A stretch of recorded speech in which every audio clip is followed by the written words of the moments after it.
초인플레이션을 야기하고 있었는데 거기에 기름을 부은 것이 있죠. 그게 바로 러시아 전쟁이었죠. 이 8.6%라는 미국 물가 상승률은 인생을 통틀어 처음 만나는 물가입니다. 인플레이션 시대에는 인플레이션에 투자하라. 돈의 이동이 일고 있다.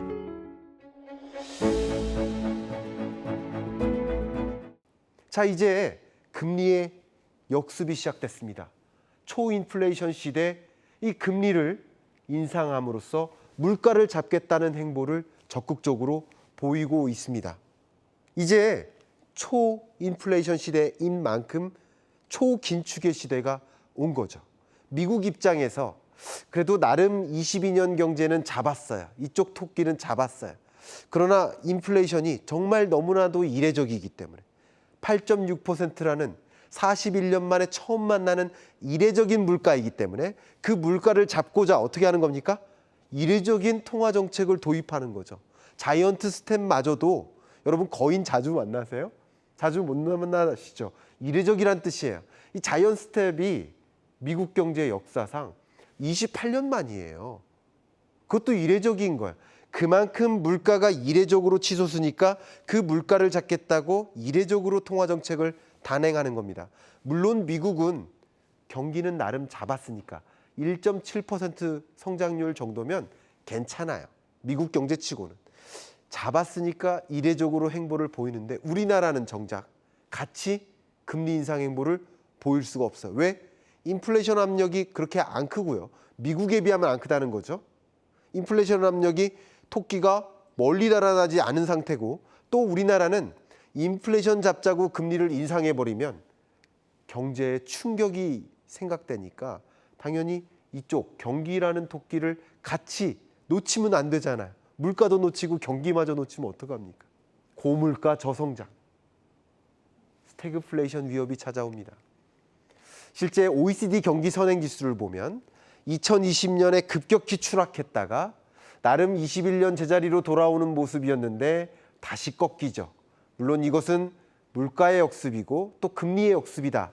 이렇게 해석해 볼 수 있겠죠. 그런 경제가 22년 하반기에 찾아올 수 있겠구나. 녹록치 않은 22년 하반기, 23년 경제가 열리겠구나.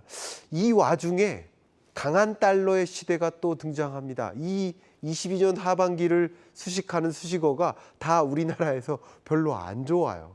초인플레이션 시대, 긴축의 시대, 이제 강한 달러의 시대, 식량전쟁의 시대, 안 좋은 것들만 등장합니다.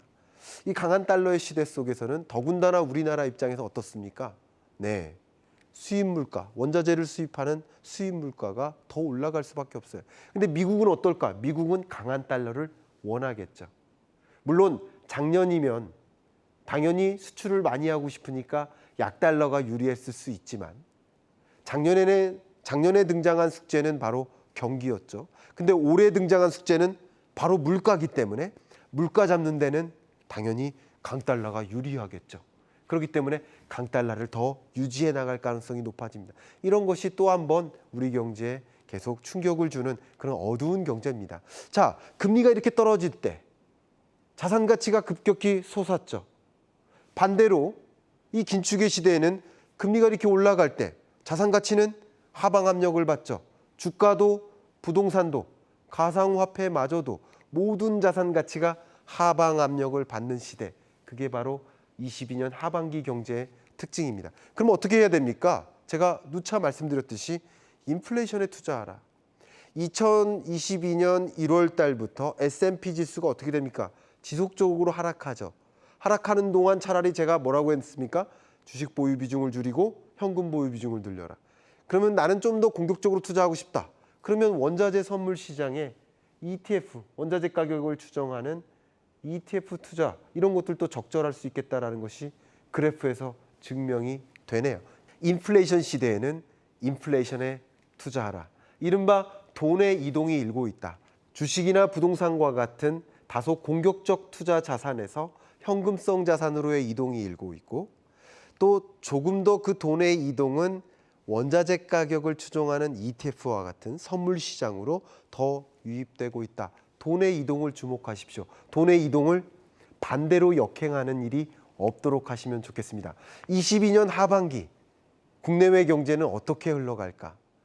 2020년 세계 경제는 마이너스 3.1%, 여러분 인생에 한 번도 경험해보지 못한 충격적인 경제 위기를 맞이했고 21년 나름 회복되는 듯 하다가 22년에는 그 회복세가 꺼집니다. 더군다나 러시아 우크라이나 전쟁으로 인해서 종전 전망치보다 하향 조정, 또 하향 조정.